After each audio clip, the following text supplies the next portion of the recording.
नमस्कार. आम्ही बहिणी या आपल्या चॅनलमध्ये तुमच्या सर्वांचे मनापासून स्वागत.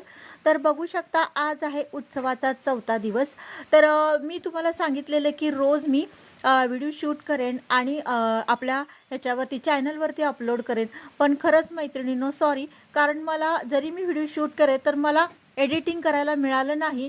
त्यामुळे मी रोजच्या रोज पारायणाचे तुम्हाला व्हिडिओ म्हणजे दाखवू शकले नाही व्हिडिओ. तर त्याबद्दल मी खरंच मनापासून तुमची माफी मागते. तर बघू शकता आज उत्सवाचा 4था दिवस आहे आणि अशा पद्धतीनं महाराजांची मूर्ती छान अशी सजवलेली आहे. शाल बघू शकता किती छान कलरची अशी घातलेली आहे आणि वेगळंच तेज असं उत्सवामध्ये महाराजांच्या चेहऱ्यावरती येतं. त्याच्यानंतर तुम्ही बघू शकता आज होती संकष्टी आणि महाराजांसाठी नैवेद्य केला होता खिचडीचा. 2.5 किलो खिचडी केली होती.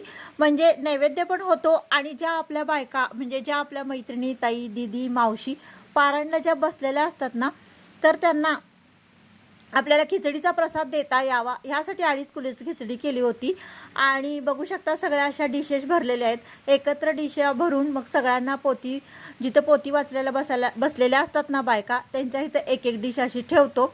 आणि आज बघू शकता संकष्टी आणि गुरुवार दोन्ही योग जुळून आलेले आहे. त्यामुळं अगदी उत्साह खूपच भारी आहे.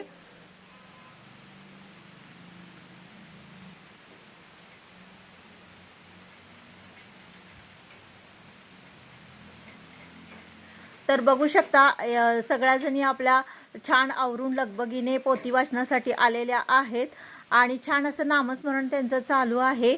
आणि असं सगळ्यांचं मत असतं की आम्ही जर समजा एकट्या वाचायला बसलो तर आम्हाला एवढं घरात होत नाही वाचन व्यवस्थित, पण सगळेजण जर एकत्र वाचन करायला बसलो तर खूप छान पद्धतीनं वाचन होतं आणि व्यवस्थित रीतीने होतं असं सगळ्यांचं म्हणायचं. तर चला बाय, भेटूया नेक्स्ट व्हिडिओमध्ये.